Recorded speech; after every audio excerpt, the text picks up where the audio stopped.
We have two sides of a discussion, and let's see what you think. We have Jamie Dimon, the CEO and chairman of JP Morgan Chase, saying that, hey, AI is not going to affect the work market. Don't worry about it. Everything's going to be great. But we have to look at what their interest is, what it is that they are interested in. And then we've got Europol's recent report coming out saying that we're looking at massive protests, massive violence, massive social unrest due to AI and robots taking people's jobs. They said AI could disrupt the labor for money model by 2025. That's within less than 10 years. That's 9 years away.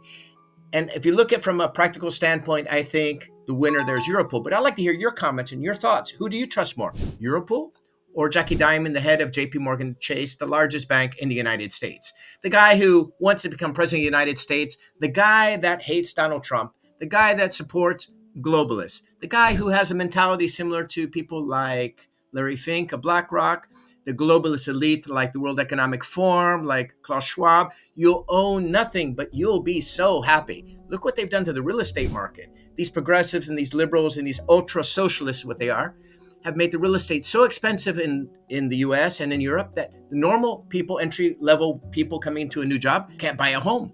That's a fact. And I know many, many people like that have good paying jobs and they can't afford housing because housing's through the roof. The same thing now is happening with agriculture. These big companies are trying to take over the real estate markets and agriculture so they can fully control the population.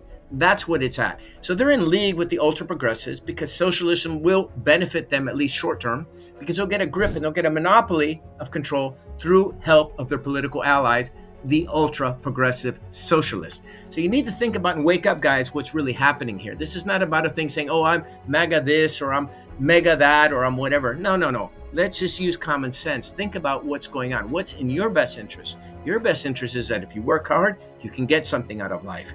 If you want to sit on your fanny and do nothing, well, does the state have an obligation to look after you? I don't think so. If you have issues and you have health issues or you're handicapped or you have challenges where you can't work, that might be another matter. But a welfare state long-term won't ever work. Now let's look and dive into this video clip where we've got Jackie Dimon where he's saying, AI is no problem. Don't worry about it. Everything's going to be rosy. Everything's going to be great. And then we're going to show you what Europol's saying in their actual report where they're talking about, we're looking at major challenges coming in the future.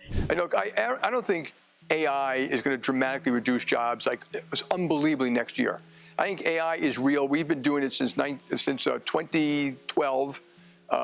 We have 2,000 people doing it, 500 use cases. We have large language models inside the company that we're using our own documents, our own processing and stuff like that. We use it for risk, fraud, marketing, design, note-taking, idea generation, error management. Agents are coming. And for the most part, AI is going to do great stuff for mankind. Now let me share something that's being discussed intensely, and it comes from Europol. In their latest report, Europol is warning everyone that over the next 10 years, Europe could face widespread unrest from unemployed citizens. Enraged crowds of jobless people will create chaos in the streets, according to the report, protesting against robots that will have taken their jobs. According to this European Union police agency document, this isn't the plot of some science fiction movie, this is the new reality, and there's no escaping it. Displaced workers, especially in poor urban areas, will take to the streets in protest. That's what everyone needs to prepare for, Europol warns in their new report. If you got value from the video, smash that like button. And business leaders, for more value like this, follow me.